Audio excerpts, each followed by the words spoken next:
gatherings. But we have not seen an urgent enough escalation in testing, isolation, and contact tracing. The global warning. Officials from the World Health Organization say despite the unprecedented worldwide efforts to shut down much of life as we know it, it's not enough unless we ramp up testing. Here at home, the big question, do we even have enough tests? President Trump is urging Americans not to gather in groups larger than 10 people. This as the markets continue their free fall. The Dow down nearly 3,000 points, the second worst day in its 124-year history. Overseas, the situation in Europe is growing more grim. In Italy, the death toll continues to rise. Spain and France now on lockdown, too. The French president declaring we are at war. But in the midst of this somber news, a glimmer of hope. The first human vaccine trials have begun. Good evening, everyone, and thanks so much for streaming with us. I'm Lindsay Davis. We begin with the story on everyone's mind, the spread of the coronavirus. It is certainly an unprecedented time. Earlier today, President Trump addressed the nation from the White House, urging Americans to make critical changes and sacrifices right now to combat the spread of the virus. The president's new recommendations now include avoid gatherings of more than 10 people. All students should be homeschooled if possible. Workers should do their jobs from home if possible. The elderly should stay indoors, and everyone should avoid eating in public places like restaurants, bars, and food courts. And tonight here in New York City, one of the culinary capitals of the world, starting at 8 p.m., all restaurants are either closed or restricted to takeout and delivery. The nation's largest school district was also closed today. More than 1 million New York City kids now staying home until at least the end of April. Drive-through testing centers are being set up around the country as demand skyrockets. And in Washington state, the first human trial for a coronavirus vaccine is now underway. 45 healthy men and women between the ages of 18 and 55 will take part in phase 1. We'll also take a look overseas at the kind of the crisis that we might be facing in the weeks ahead. But we begin here at home with our Whit Johnson as America shuts down. Tonight, with daily life grinding to a halt across America, the White House announcing drastic steps, part of a 15-day plan to slow the spread. We'd much rather be ahead of the curve than behind it. President Trump's coronavirus task force now urging people to avoid gatherings of 10 or more people, discretionary travel, encouraging older people and those with underlying conditions to stay home. The administration also telling people not to visit nursing homes and recommending bars and restaurants close in states with community spread. If everyone makes this change or these critical changes and sacrifices now, we will rally together as one nation and we will defeat the virus. You're not saying it's under control, right? I'm not referring to it, meaning the... Yeah, if you're talking about the virus, no, that's not under control for any place in the world. The president now warning the crisis could stretch deep into the summer. People are talking about July, August, something like that. So it could be right in that period of time where it washes through. Other people don't like that term, but where it washes through.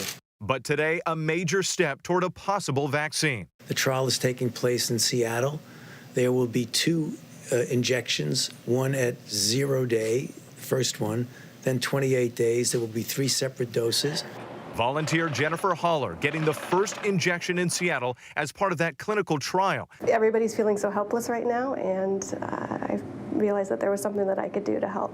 The vaccine's still not expected to be available to the public for at least a year.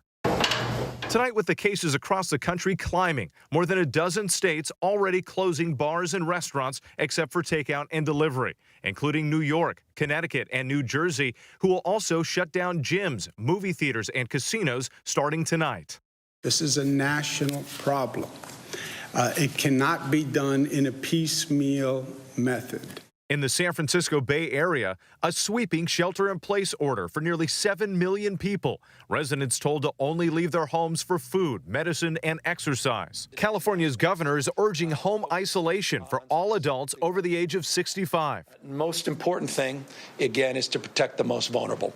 Nationwide, at least 35 states closing public schools, forcing more than 35 million kids to stay home. Creates a lot of hardship for people, but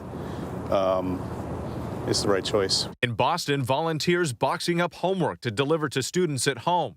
And with so many American children without access to school meals, communities from Pennsylvania to Texas stepping up to make sure families have the supplies they need. Trying to stay positive in a bad situation, so that's it.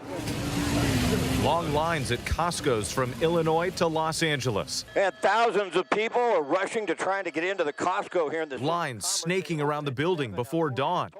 Stores across the country running out of basic items like toilet paper and water. The Stop and Shop grocery chain announcing new early shopping hours for customers 60 and over.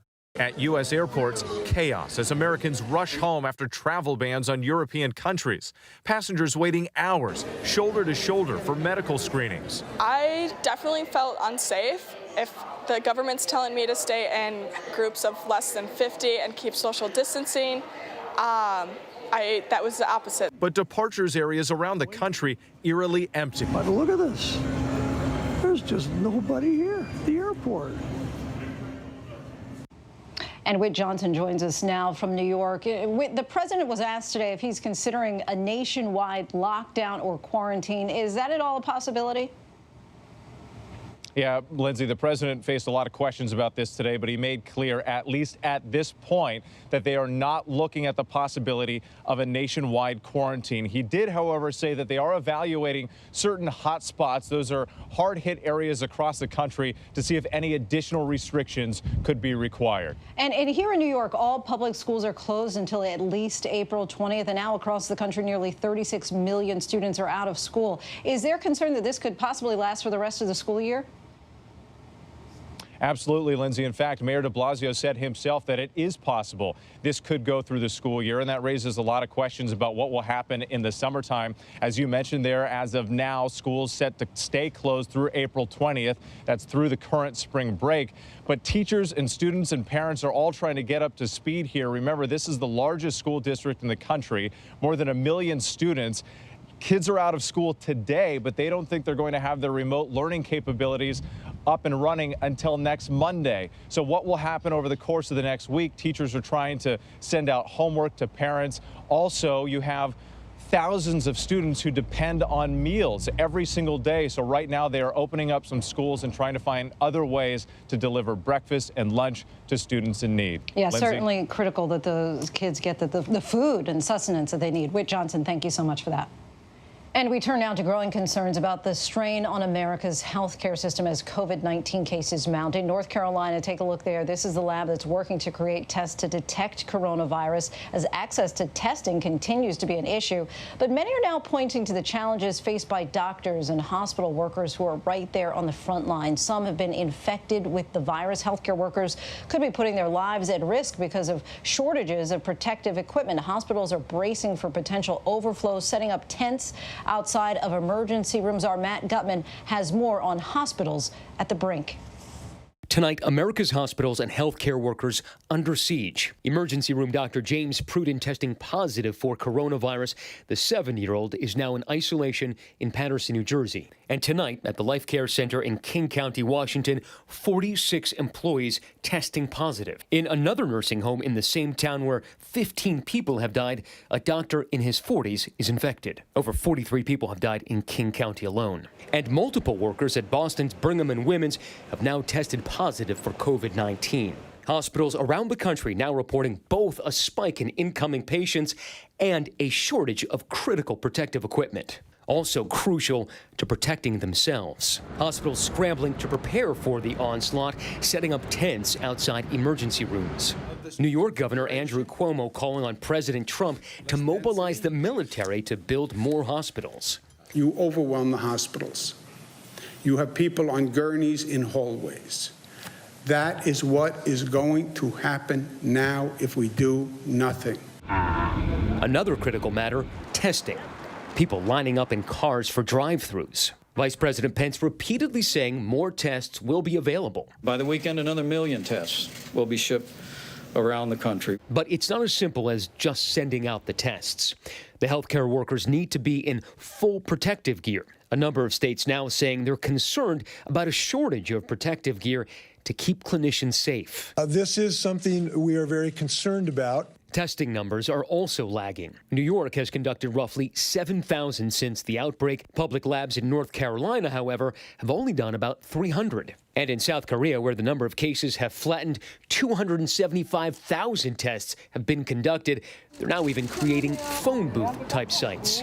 Donovan Mitchell is an NBA player with the Utah Jazz. He's in isolation after becoming infected, and his case highlighting the need for more testing. You know, I don't have any symptoms. That's the scariest part about this virus is that, you know, you may seem fine, be fine, and you never know who you may be talking to, who they're going home to. Even those who do get tested are having problems. Amanda Fulmachan says her husband Titu's first test got lost, and they then had to complain to their governor before getting a second test, which was positive. We still don't have the original test results that were sent out from Thursday, which is absolutely mind-boggling to me. These tests have got to be prioritized based on severity and acuity of these cases.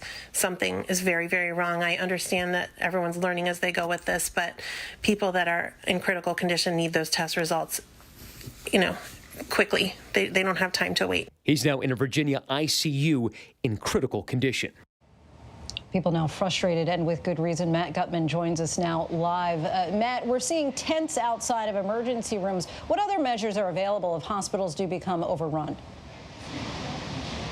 There are a number of measures that are being used, but primarily clinicians across the country are trying to protect healthcare workers and first responders. That's why you see tents like this. This is not for overflow. This is for triage. So anybody who comes in showing symptoms of fever, anything that looks like a flu, they're going to get checked here and then tested to see if they have COVID-19. Now, one of the big concerns is that these new tests are being rolled out. There are going to be many thousands of them across the country. But that personal protective gear that clinicians need to wear in order to protect themselves when they administer these tests and these swabs, they're running out of those. So finally, we're going to be at a point where there actually are enough tests for most people who need them, but not enough PPE, protection equipment, for the clinicians who need to administer the tests. So that is a major concern going on right now, Lindsay.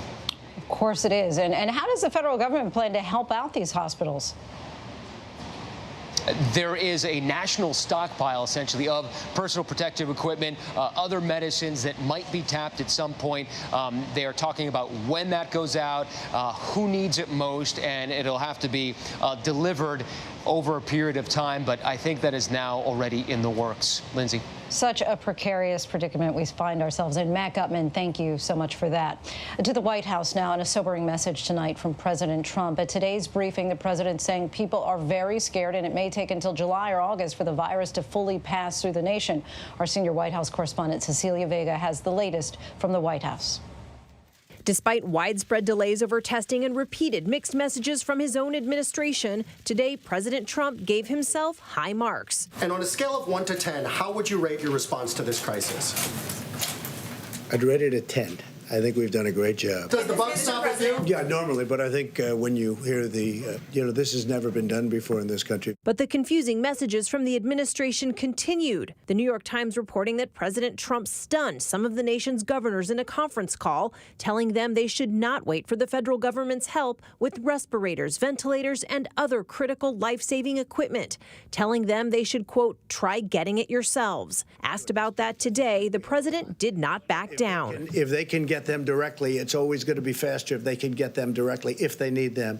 And I've given them authorization to order directly. President Trump had said the virus would just disappear. Now he's marking a shift in tone. How are you talking to your own family about this? How are you talking to your youngest son? Do you empathize with this sense of anxiety? People are really scared. Yeah. No, I think they are very scared. What you can do, and all you can do, is professional, totally competent. But I think that what we do, and I've spoken actually with my son, he says, how bad is this? It's bad. It's bad. The president himself was exposed to the coronavirus a little over a week ago. The Brazilian official in this photograph tested positive. The president was tested himself on Friday. He says the test came back negative. Not something I want to do every day, I can tell you that. And Cecilia Vega joins us now from the White House. Cecilia, you talked about that change in tone from the president, and you also said that you noticed procedures that the White House started taking today for journalists.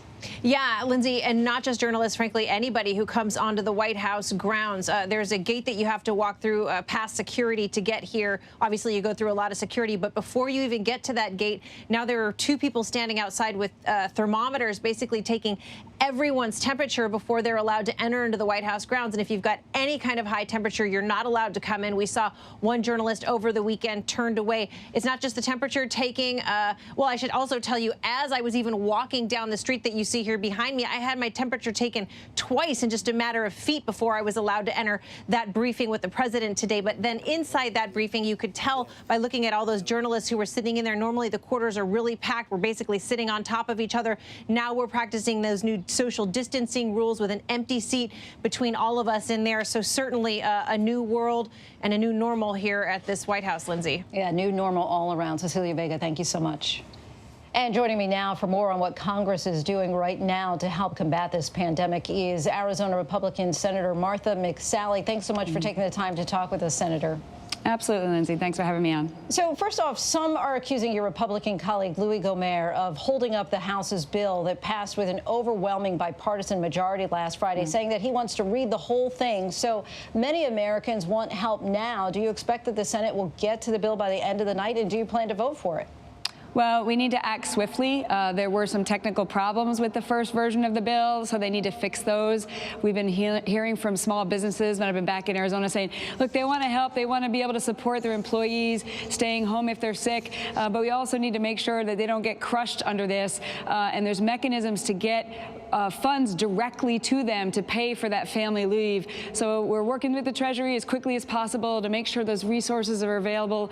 And our hearts go out, first of all, to everybody who is being impacted by this virus and those whose families are impacted. So this is a time for us to be unified, Republicans and Democrats, but let's make sure that we're able to get resources quickly out to those families, individuals, and those small businesses that are going to be able to support these people to stay home if they're feeling sick and help our country to get through this. Right, and talking about those small businesses, what's your plan to make sure a waitress in Phoenix who may be out of work indefinitely can make her rent? Or what about a firefighter in Tucson that still has a job but now needs daycare for their kids? Yes. So I've been meeting people like this all the time. Today, on the way to the airport, I met the woman who owns a shoe shine business, and she just had one person, and she's concerned about paying her rent. You know, I've talked to people like this all the time. I think we need additional resources quickly. This second piece of legislation, first was the emergency supplemental. Now this is focused on supporting people to allow their employees to stay home, but there needs to be more so that individuals who are impacted,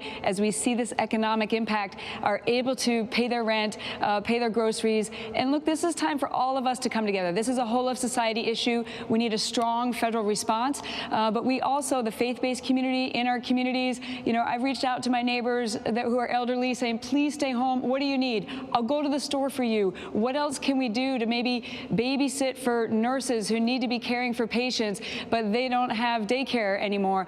You have to be, you know, healthy for you to do this. Don't have grandma and grandpa because they're the ones who are vulnerable. But I think there's ways that we as a society can also address this with compassion and lack of, you know, and selflessness, while we here in D.C. are trying to get those funds out there to keep businesses afloat and keep families afloat. Now, in an interview on Fox News 5 days ago, you said, and I'd like to quote, "We are the best prepared of anyone when talking about the government's ability to handle the spread of the coronavirus." Yeah. A lot has happened since then, certainly, yes, but many hospitals still don't have the tests that they need. Should more tests have been made available much sooner? Yeah, absolutely they should. We're seeing this frustration in Arizona. And let me say, we are the best as a country. We're not going to have a totalitarian response like China did to address it. So there comes with challenges of a free society. That's why this message of stay home if you can.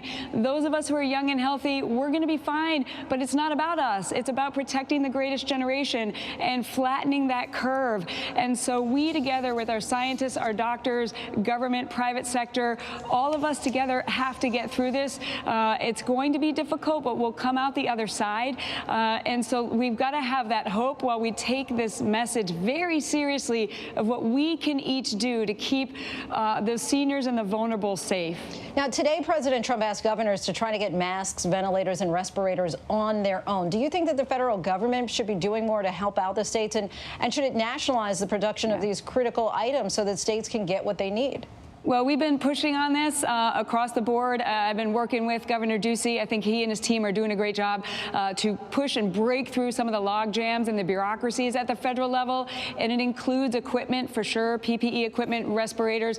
We all need to do this, as a federal government, all across the board to make sure that our healthcare workers have everything they need to care for the sick and vulnerable, and that we flatten that curve so they're not overwhelmed with those sick and vulnerable. Your colleague Mitt Romney proposed a $1,000 a month income for all American adults during this pandemic, which could help a lot of Americans who may soon or are currently out of work. Is that something that you're ready to support? I think we need to do something like that very quickly. I don't think rich people need another $1,000. So think about mechanisms where we're not setting up a new bureaucracy. This has been done before. Just get some resources to those who need it so they can stay afloat. So I look forward to working with Senator Romney and others. Let's move something quickly. The next single-digit days, I think, really matters for my constituents, small businesses and families, for them to be able to get through this next phase. And as quickly as we can pass resources out to support them, we'll get on the other side of this. We will. But right now is a critical couple of weeks for us. And lastly, earlier today, Ohio postponed its election until June. Arizona heads to the polls tomorrow. Should voters be showing up in person tomorrow, or should the election in Arizona be delayed? I'll leave that to Governor Ducey. I will say that a lot of people do vote by mail in Arizona. I'm not sure what the percentage is for this primary, but the governor has that decision to make. I'd ask everybody just to be safe. Keep your distance from people. Wash your hands. If you're sick, stay home. I mean, all those things that are going to keep us safe are so important, whether you're voting or having to go to the grocery store. But as much as people can stay home, that's what's going to help us as a society to protect the vulnerable. Senator McSally, thank you so much for your time. Brutal day on Wall Street. The Dow sank nearly 3,000 points, its worst day since 1987, and its second biggest single-day percentage loss in history. This, of course, comes amid growing fears over the coronavirus outbreak. Even the president, who's been reluctant to recognize the economic impact of coronavirus, said this afternoon the economy, quote, may be heading into recession. So to help us make sense of all of this, let's bring in Rebecca Jarvis, who's down on Wall Street. Rebecca, we keep seeing these huge drops in the market. What do people need to know about what happened today? Well, I think what people should know is that this is all part of our new reality. And just as Americans are watching this reality thinking, what does it all mean? So is Wall Street. And they're coming to terms with the fact that there's a lot of math here, a lot of hits to the economy. And as they start to actually take into account how dramatic the impact, even if it's a near-term impact, will be on companies, that's what's driving this volatility, Lindsay. And now let's move past the numbers for a moment and focus on the real-world impact that this is going to hit businesses, especially small businesses, really hard, and could lead to a lot of layoffs. Well, and that's the concern here, and in particular, those small businesses. There are 30 million small businesses in America, and a lot of them are the restaurants, the cafes, the bars, which are being closed right now, put into lockdown for the foreseeable future. Those are the places that are going to need access to money in the near term so that they can keep those employees on. And if those employees are out because of the fact that their companies are shut down for the time being, they're the ones who are going to need that fiscal stimulus, the paid sick leave more than almost anyone else in America, in particular the people who work for companies that have told them to stay home and not to come in if they're sick. A lot of those companies, the tech companies, for example, have those benefits already in the system. But for people who work for small businesses, in many cases, that's not true. And let's talk about the airlines for a moment, because they in particular seem to be in trouble today. A trade group for the industry called for a $50 billion bailout. But you've done some reporting that shows that they weren't really prepared for any disaster, let alone one this big. Well, what they had been doing with their money prior to this is buying back their own stock. And frankly, it's something that most of corporate America has been doing for most of last year and even in the years before then. When corporate America saw that interest rates were low, they took advantage of that. They actually borrowed money, took on new debt in order to buy back their stock. And what that meant when we watched the stock market grow and climb was that we saw the stock market continuing to grow, but these companies, and and many of them are in the airline industry, and other industries took on all of this debt. Now, I will say there are 750,000 Americans that currently work for airline companies. So even though you have this financial aspect on one side, you have the very real near-term immediate needs of those individuals. And so this warning today, Lindsay, from the airline industry suggesting that it was a likely scenario that they would be out of money by the end of this year without a $50 billion bailout. That is something that we also have to take seriously, in spite of the fact that they weren't prepared for this, just like a lot of companies and industries were not prepared for this at all and spent their money on buying back their stock. Right. Just hard to believe, though, that the airline industry could be out of money by the end of the year. Rebecca Jarvis, thank you so much. And when we come back, the death toll continues to mount in Europe as EU nations decide to go their own way, trying to fight this crisis. Here at home, the Ohio governor asking to cancel tomorrow's Democratic primary over coronavirus fears. Could other states soon follow? And nearly half of all school children are studying from home. How are they supposed to keep up with critical schoolwork? It's a question that millions of parents are asking. But first, our stat of the day, the rise in COVID-19 cases in the United States since the beginning of the month.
And welcome back. Overseas in Europe, the race to contain the spread of the virus rages on. French President Emmanuel Macron saying that his country is at war.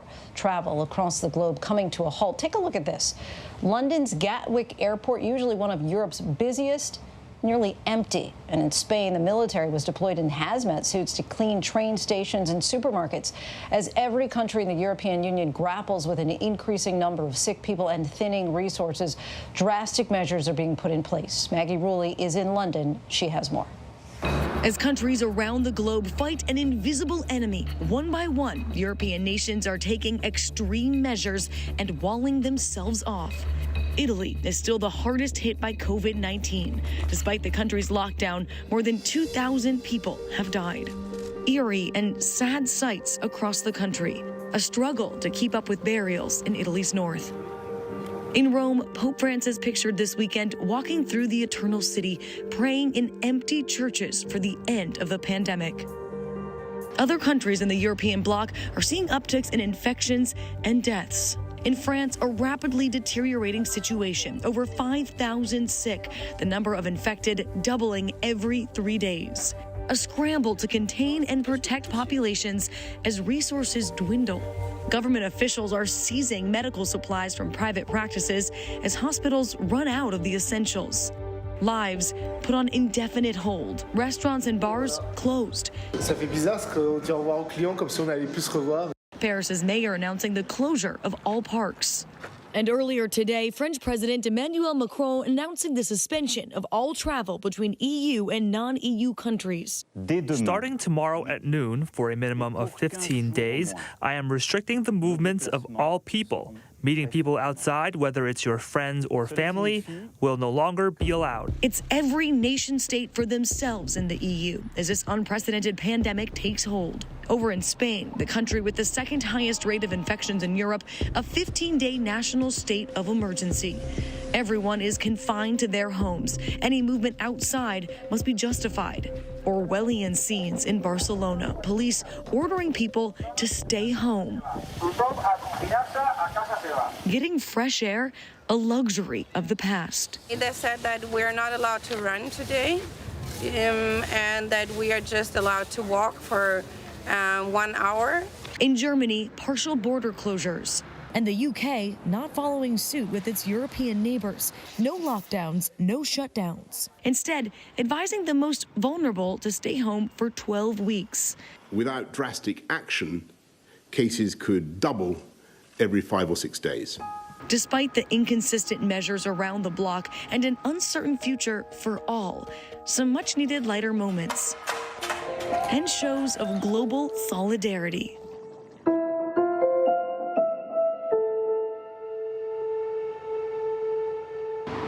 And Maggie joins us now in London with more. Maggie, the EU is now blocking all non-essential travel, but some of their approach appears fragmented at times. Walk us through what officials are doing there.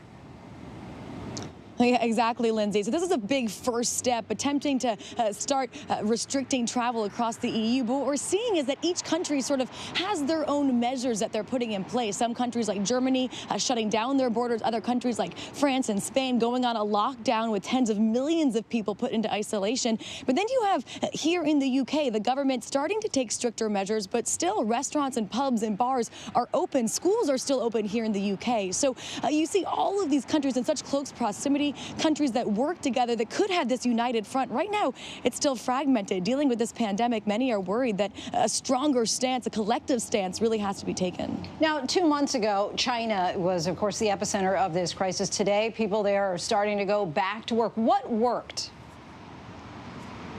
Well, Lindsay, this is sort of the perfect example of maybe what's not happening in the EU right now, a country that really cracked down against this pandemic, and some of their measures were controversial at the time. We saw those videos of people being pulled out of their homes, millions of people put on lockdown, forced into isolation. But now, as you said, 2 months later, people are going back to work. Thousands of workers are heading back into factories, even in the hardest hit province where we saw, more than 100 of deaths every single day. They're now into single digits of just people even being diagnosed with this virus. So, Lindsay, what a turnaround we saw there. And many people are pointing to those measures, saying if we take extreme steps here in Europe, there in the United States, perhaps we can also turn this virus around. But again, Lindsay, we're looking at months here before we know if that's going to happen. Yeah, those single-digit numbers in Wuhan, at least a little bit of a silver lining for us. Thank you, Maggie. We appreciate it.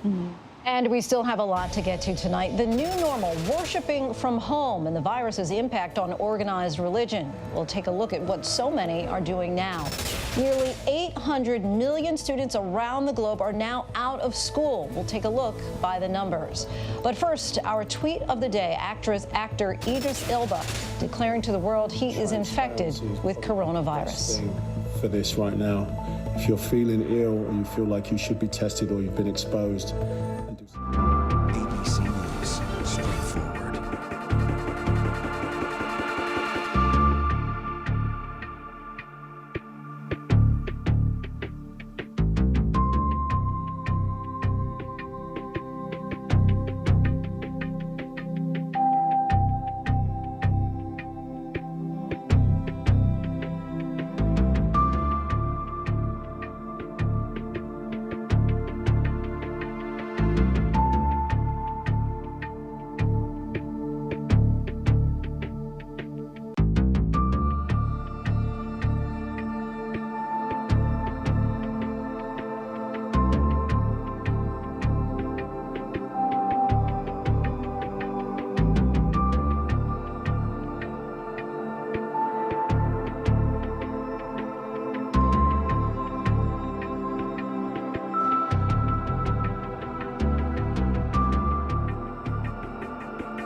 ABC News, straightforward.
My administration is recommending that all Americans, including the young and healthy, work to engage in schooling from home when possible, avoid gathering in groups of more than 10 people.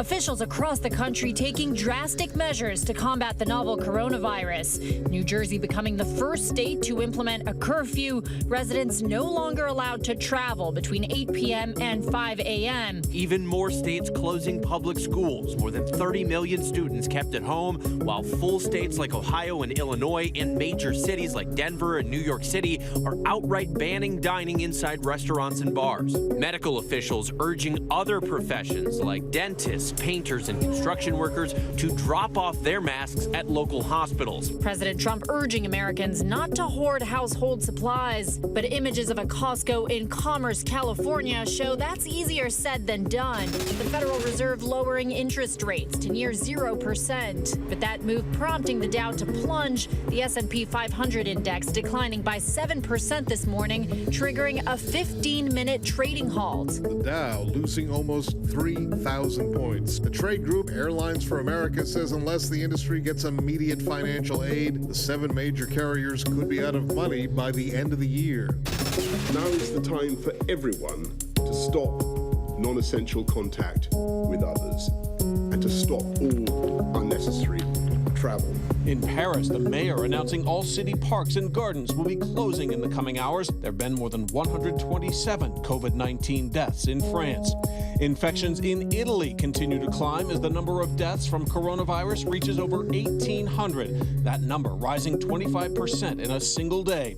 And Germany has become the latest country to close borders as European nations try to stem the spread of the virus. The big debate last night, Biden versus Sanders, it had no audience. The candidates' podiums were 6 feet apart, social distancing. Sanders says the outbreak is why Medicare for all is needed. Frontrunner Joe Biden confirmed his running mate will be a woman, and Bernie Sanders says his VP will also most likely be female. Both candidates agreed more must be done to combat this health crisis.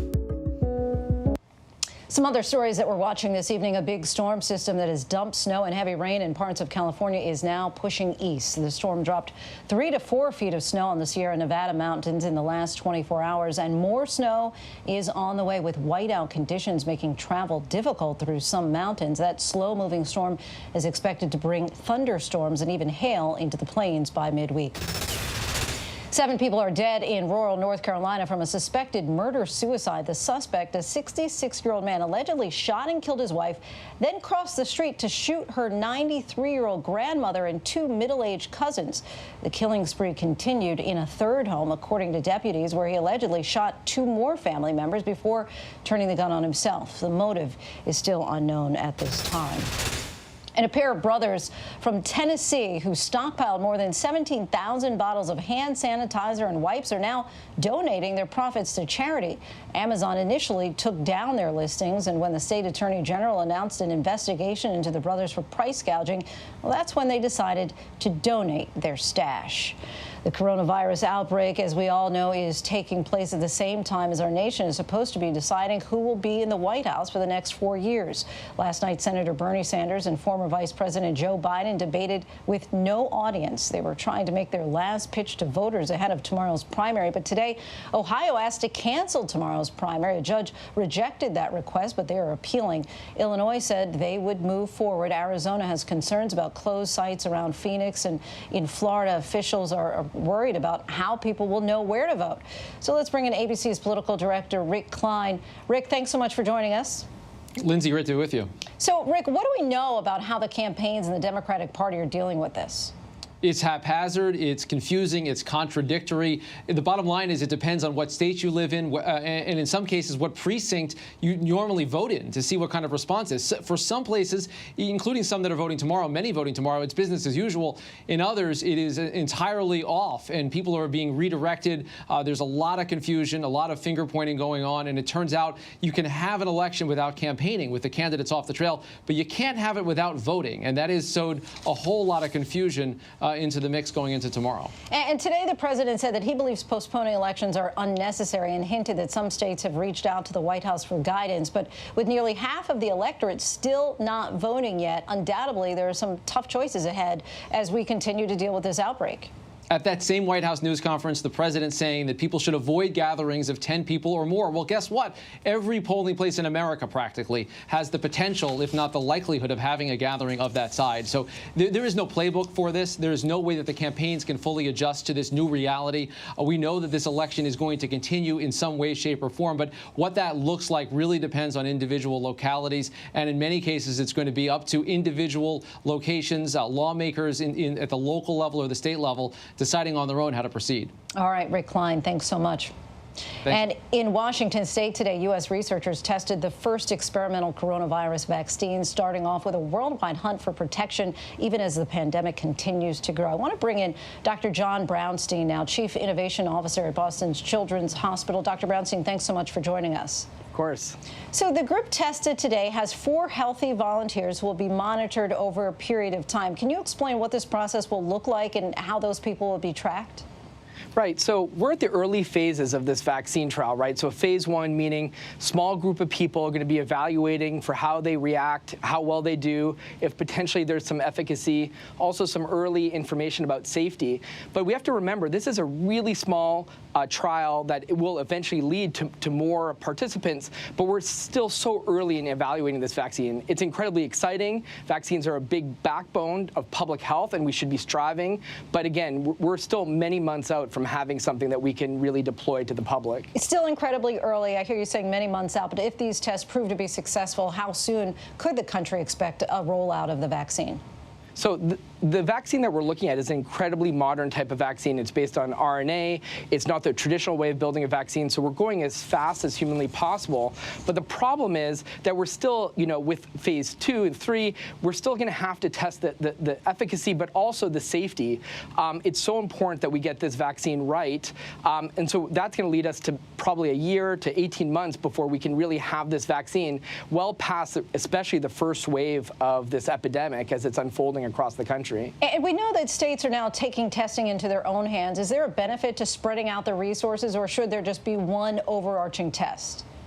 No, I mean, I think the reality is we need all hands on deck on testing. Of course, there's the commercial labs, there's hospitals. Many people are now deploying tests. We need to have a direct understanding of what's happening in communities across the country so that we can really deploy the resources properly. So, I think the idea is to have as diverse number of groups sort of working towards this as possible. And last question for you, as people start to work from home and continue to wash their hands, what else can people do to try to flatten the curve?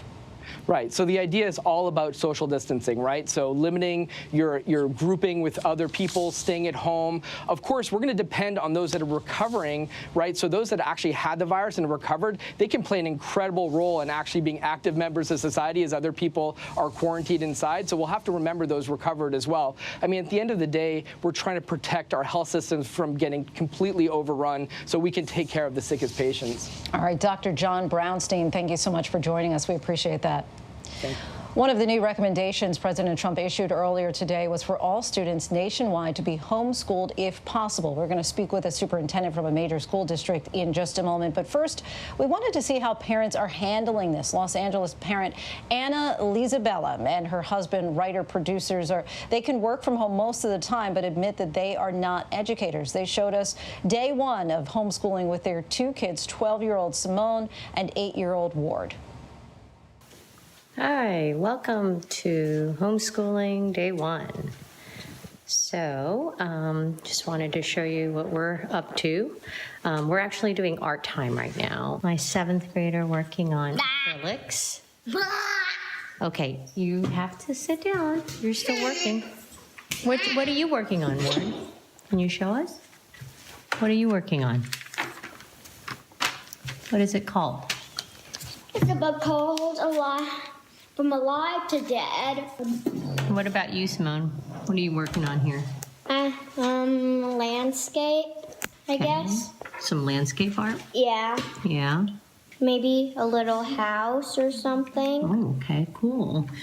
Now, will it be a house from this century or from the past? The past. All right. So that's what we're up to. Later on, we're going to be doing some PE/workout because we need to move our bodies. It's raining outside. But we'd already moved our bodies a lot yesterday. Yeah, well, more today. All right. See you later. And nearly 36 million American children are out of school right now in at least 35 states. And in Boston, today was the last day of in-person instruction for the 54,000 public school students there. Tomorrow, all schools will be closed until at least April 27th. Joining me now is Dr. Brenda Cassellius, the superintendent of Boston Public Schools. Thanks so much for joining us. No problem. Thank you. Obviously, this was a difficult but necessary decision and one that districts across the country made last week. Why did you decide to wait? So we have been assessing the evolving situation for weeks now and watching that in collaboration with the city and with the mayor of Boston, Marty Walsh. And as we were able to see the situation evolve, really Wednesday was a very different day in the country with the president's address and the restrictions on travel, as well as the NBA closing down for their season. And then more information coming out across the country. And then we had our first confirmed case at one of our schools. And then we decided to take this swift action to keep our students, our staff safe. And of course, you have students who do not have access to internet or technology at home. How will they be able to learn remotely? And what kind of assistance will you be able to offer their families? So we've just had such an overwhelming response from our community, our philanthropic partners, as well as our city partners. And so we were able to purchase 20,000 Chromebooks for our students and then deploy many other thousands of our existing Chromebooks already in our schools to our students to send home for virtual learning. Again, this is not required learning. It's supplemental learning that we're providing to try to bridge that gap and loss that we know that will happen. For parents of nurses and doctors, clearly we need their heroic efforts in hospitals. What will you do to support them so that they're able to stay on the job and have their kids have a place to go? Yeah, so we've been working with our community-based providers as well as some of our teacher volunteers and others who have said that they want to pitch in. We are working with our city partners right now to coordinate efforts in order to try to figure out new solutions. Again, this is unprecedented waters and time for all of us, and we're trying to figure out just how to do that with the other restrictions that we have on not groups of more than 25 and social distancing and really just learning all together about how we meet those really important needs. What kind of tips would you be able to offer parents who may be trying to work from home and now have the added responsibility of taking an active role in their child's education, all the while their kids are confined to these close quarters and in many cases, I'm sure, bouncing off the walls?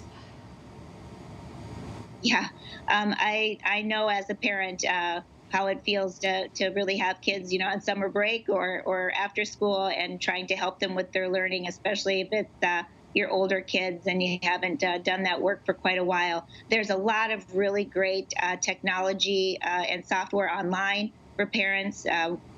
our parents in Boston and anyone else really can go online and look at www.bostonpublicschools.org. Many of your school districts have information as well on their websites. I know my colleagues are working super hard and our staffs are working hard to get these resources up. There are paper resources also for parents who do not have technology, that we will have resources for families who are not yet speaking English and need support. I know that we are in conversations with Univision to try to get those resources out as well. And then students with disabilities, what we're doing is working with families on a one-to-one basis to try to figure out what makes sense for each of our students with disabilities during this time, to figure out what we can actually do.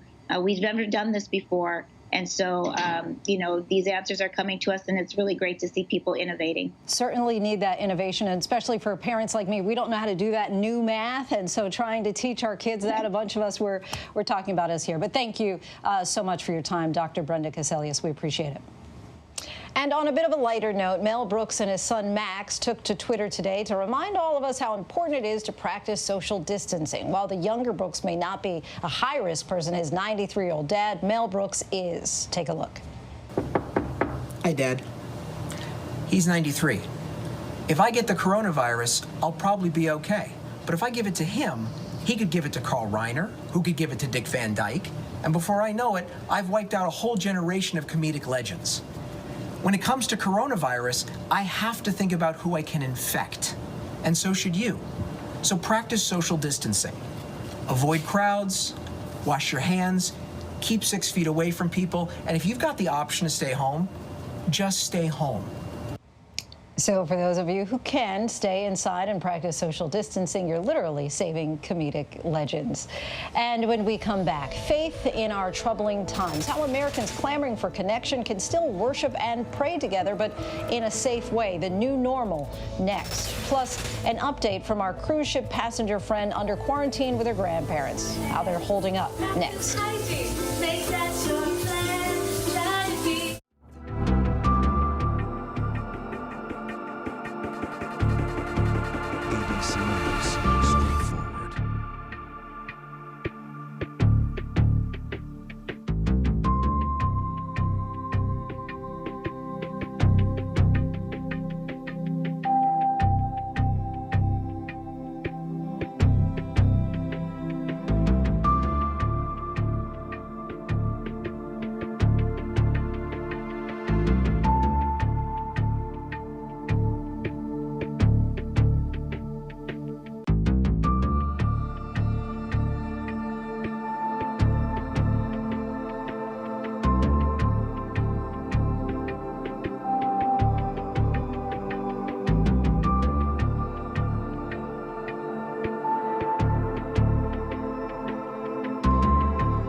Yeah, we're well. We're about halfway through, and yesterday we got tested.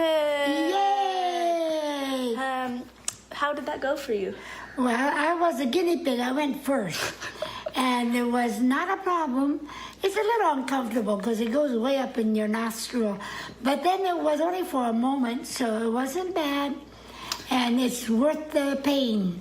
But we decided to get tested even though it wasn't required, just to be very, very safe and cautious. Our favorite trio in day 7 of quarantine on Travis Air Force Base in California. Michelle Heckert and her grandparents were quarantined after they were on the Grand Princess cruise ship last week. They've been keeping very busy. There you see them making videos of songs to wash their hands to, also dancing to the hold music on the phone. They are certainly staying positive, but the San Francisco residents are concerned that once they head home, they'll have to quarantine all over again as their area is being told to shelter in place. These are certainly unprecedented times, and during this period of uncertainty, amidst the delicate dance of safety and sanctity, faith over fear, prayer over panic, these are the times so often people count on faith to pull them through, and yet houses of worship all over the globe are shutting down. So tonight, we take a look at religion in these trying times. Social media documented the conversion. Well, in your car, even if you're by yourself, let's give a little clap to God. Amen. Come on now, church. Sunday morning images of the faithful from afar. Bedside Baptist, Television Tabernacle, Posturepedic, Presbyterian. Call it what you may, watching service from home is now a new way of coping in this time of chaos. There's a climate, not just here in Westchester, but across the country, a climate of anxiety. The coronavirus has infiltrated even the most sacred of spaces, suspending services and shaking up faith communities at a time that's brought much of the world to its knees. Catholic masses canceled from Colorado to New York. The Church of Jesus Christ of Latter-day Saints shut down worldwide, along with numerous holy shrines. For a time, Saudi Arabia even suspended pilgrimage visits to Mecca to stop the spread of the coronavirus. Just take a look at the difference. Mecca on February 14th, and then on March 3rd, 2 days before one of the most holy sites in Islam was temporarily closed for 1 day of cleaning last week. No communion, no confession, no quorum of 10 adults at synagogue. We're having a crisis that's taken away the place where many people find perspective and handle it. What would you say for people who are struggling right now with their faith, grappling with where is God? Why would God allow this kind of thing to happen? People are anxious, people are scared, people are questioning God. They're wondering where God is in all of this, and that's a question that we live with because often we do not get in the mind of God. We ultimately have to trust God. We don't understand God. And that's a real big step. W. Franklin Richardson is the senior pastor at Grace Baptist Church in Westchester County, New York, just 5 miles outside the first-in-the-nation coronavirus containment zone. And yet, this past Sunday morning, we must not allow the threatening circumstance to take away our spirituality. Kept the doors of his church open. Yesterday, we need to make a statement that by our opening, that God had not abandoned us. That's the message I wanted to get, that God has not abandoned us and that we are still going to pull through this. Staying open is an option he'll no longer have going forward, based on new guidance from the CDC to cancel or postpone in-person events that consist of 50 people or more throughout the United States. One saving grace for many houses of worship, streaming. Give me a sense of what you're going to do going forward, maybe starting next Sunday. Yeah, we decided that we're going to exploit the technology, the digital. We're going to produce a Sunday morning worship that is telecast and streamed across the country.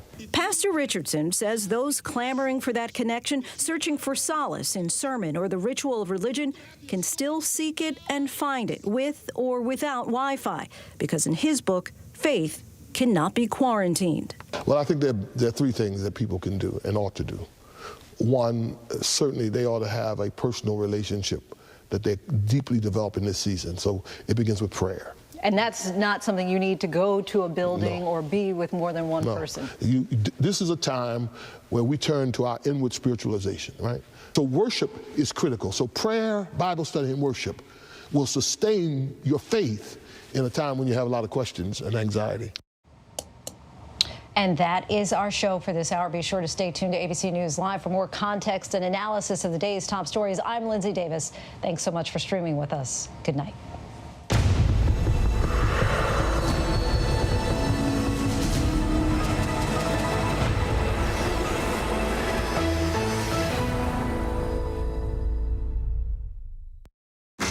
this historic year, with so much on the line, to make sense of it all roads lead through George Stephanopoulos, ABC News. No more with... You know the deal. Where can I sign up? George Stephanopoulos, Sundays on This Week with George. Unbelievable. Mornings on Good Morning America.